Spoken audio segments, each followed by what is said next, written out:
একটা মানুষের জীবন কতবার ভাঙলে সে নিজের স্বপ্নকেও বিশ্বাস করা ছেড়ে দেয়। এই ভিডিওটা দেখার পর আপনার অনিচ্ছায় অঝরে আপনার চোখ দিয়ে পানি পড়বে। নারুটো অ্যানিমেতে খুব কম মানুষই আছে যার পুরো জীবনটাই ছিল একটার পর একটা হারিয়ে ফেলার গল্প।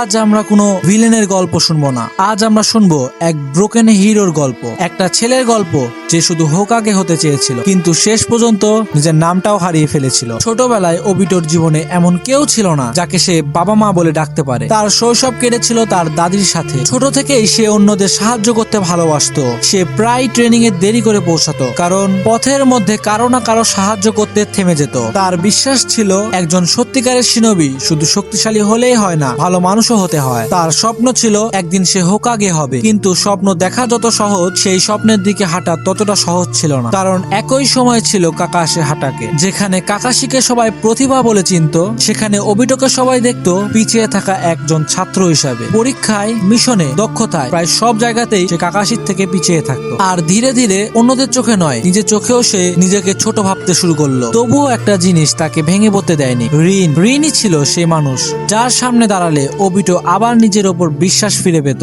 হয়তো সে কখনো মুখে বলেনি, কিন্তু তার প্রতিটি চেষ্টা, প্রতিটি পরিশ্রমের পেছনে একটা নীরব ইচ্ছা ছিল। সে চাইতো একদিন ঋণ তার দিকে গর্ব করে তাকাক, কিন্তু জীবন যেন তাকে বারবার মনে করে দিচ্ছিল, তুমি যতই চেষ্টা করো তুমি যথেষ্ট নও। এরপর শুরু হলো থার্ড গ্রেড নিনজা ওয়ার, একটা মিশন যেটা ওবিটোর জীবনকে চিরদিনের জন্য বদলে দেবে। এই মিশনের মাঝপথে ঋণ শত্রুদের হাতে বন্দী হয়ে যায়। কাকাশি সিদ্ধান্ত নেয় আগে মিশন শেষ করবে, কিন্তু ওবিটো সেটা মেনে নিতে পারেনি। সেই দিন সে এমন একটা কথা বলেছিল যেটা আজও নারুটো অ্যানিমের মধ্যে সবচেয়ে স্মরণীয় ডায়লগের মধ্যে একটি। সে বলেছিল যে শিনোবির নিয়ম ভাঙে তাকে সবাই খারাপ বলে, কিন্তু যে নিজের বন্ধুদের ফেলে চলে যায় সে তার থেকেও খারাপ। এই একটা সিদ্ধান্ত প্রমাণ করে দিয়েছিল ওবিটো শক্তিতে সবার সেরা না হলেও হৃদয়ে সে অনেক বড় ছিল। কিন্তু ভাগ্য ভালো মানুষের সঙ্গেও সবসময় ভালো ব্যবহার করে না। তারা দুজনই ঋণকে বাঁচাতে চায়। ঋণকে বাঁচাতে গিয়ে তারা পালানোর সময় কাকাশির ওপর একটা পাথর পড়তে লাগে। কাকাশিকে বাঁচানোর সময় সেই পাথরটা ওবিটোর শরীরের অর্ধেক চাপা দেয়। সে মুহূর্তেই সে নিজের মৃত্যুকে মেনে নিয়েছিল। তবুও শেষবারের মতো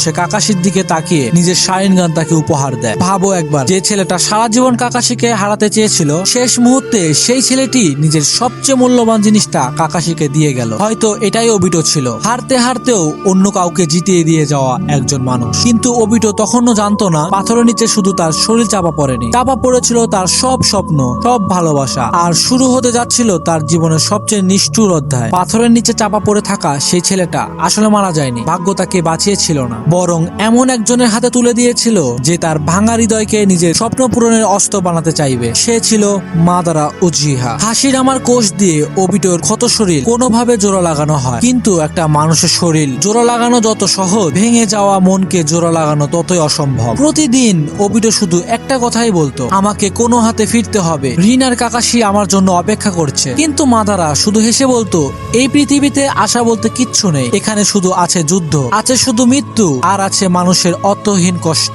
ওবিটো তার কোনো কথাই বিশ্বাস করেনি, কারণ তার কাছে এখনো একটা কারণ ছিল বেঁচে থাকার, ঋণ। অবশেষে ওবিটোর একদিন সুযোগ এলো, সে কোনো হার ফিরে যাওয়ার জন্য বেরিয়ে পড়ল, কিন্তু ভাগ্য যেন তার জন্য আরো নিষ্ঠুর একটা দৃশ্য লুকিয়ে রেখেছিল। ওবিটো জানতে পারলো ঋণ আর কাকাশি শত্রুদের মাঝখানে আটকে গেছে। সে অস্থির হয়ে তাদের দিকে ছুটে যাচ্ছিল, সে দৌড়াচ্ছিল, অনেক জোরে দৌড়াচ্ছিল। তার বুক ভরে ছিল একটাই আশা, আমি সময় মতো পৌঁছে যাব। কিন্তু সে দেরি করে ফেলেছিল। নিজের চোখের সামনে দেখলো কাকাশির চিদরি সোজা ঋণের বুক ভেদ করে চলে গেছে। সেই মুহূর্তের সময় যেন থেমে গিয়েছিল। কোনো চিৎকার ছিল না, কোনো শব্দ ছিল না, শুধু একটা ছেলের হৃদয় নিঃশব্দে ভেঙে পড়ছিল। যে মেয়েটাকে বাঁচানোর জন্য সে নিজের জীবন দিতে রাজি ছিল, আজ সে মেয়েটাই তার চোখের সামনে প্রাণ হারালো। সেই দিন শুধু ওবিটো ঋণকে হারায়নি, সে হারিয়েছিল মানুষের প্রতি বিশ্বাস, বন্ধুত্বের প্রতি বিশ্বাস, ভবিষ্যতের প্রতি বিশ্বাস, আর সবচেয়ে বড় কথা, সে হারিয়েছিল নিজেকেই। তার মানকে কেউ শারিনগান জেগে উঠলো। চারপাশে থাকা হিডেন মিস্টের শিনোবিদের ওপর সে আক্রমণ করলো। সেই দিন ওবিটো আর যুদ্ধ করছিল না, সে নিজের ভেতরে জমে থাকা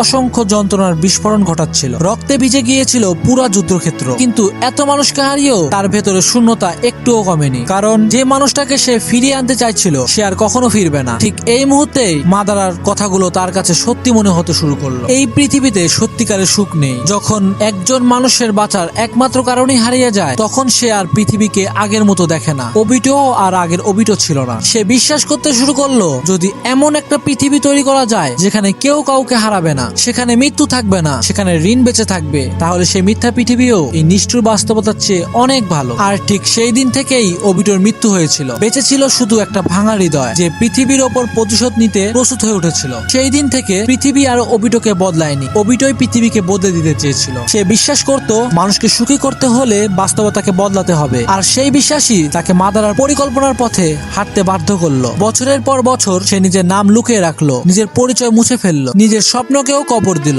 যে ছেলেটা একদিন হোকাগে হতে চেয়েছিল আর সেই মানুষটাই পুরো শিনোবি ওয়ার্ল্ডকে যুদ্ধের আগুনে ঠেলে দিল। ওবিটো শুধু এমন একটা পৃথিবী চাইছিল যেখানে রিন আবার হাসবে, কিন্তু দুঃখের বিষয় ভালো উদ্দেশ্যেও ভুল পথে হাঁটলে শেষ পর্যন্ত শুধু আরো কষ্টই জন্ম দেয়। ফোর্থ গেট নিনজা ওয়ার শুরু হলো। নারুটো, কাকাশি আর পুরো শিনোবি অ্যালেন্স তার সামনে দাঁড়ালো। যুদ্ধ চলতে থাকলো, কিন্তু নারুটো একটা কাজ করছিল যেটা কেউ কোনোদিন করতে পারে। সে ওবিটোর সঙ্গে শুধু লড়াই করেনি, সে ওবিটোকে বুঝাতে চেষ্টা করছিল। নারুটো তাকে মনে করে দিচ্ছিল একটা সময় সেও ঠিক এই স্বপ্নই দেখতো, একটা সময় সেও বন্ধুর জন্য নিজের জীবন দিতে প্রস্তুত ছিল। এই কথাগুলো ধীরে ধীরে ওবিটোর ভিতরে চাপা পড়ে থাকা সেই পুরনো মানুষটাকে জাগিয়ে তুলতে শুরু করলো। তারপর সে জানতে পারলো যে পথ ধরে সে এত বছর হেঁটেছে সেটা আসলে তার নিজের পথ ছিলই না। মাদারা তাকে ব্যবহার করছিল। তার কষ্ট, তার ভালোবাসা, তার দুর্বলতা সবকিছুই নিজের পরিকল্পনার অংশ বানিয়েছিল। হয়তো সেই মুহূর্তেই ওবিটো প্রথমবারের মতো বুঝতে পারলো সে শুধু রিনকে হারায়নি, সে নিজের পুরো জীবনটাই হারিয়ে ফেলেছে। কিন্তু তখনও সবকিছু শেষ হয়ে যায়নি। কাউগার বিরুদ্ধে যুদ্ধের সময়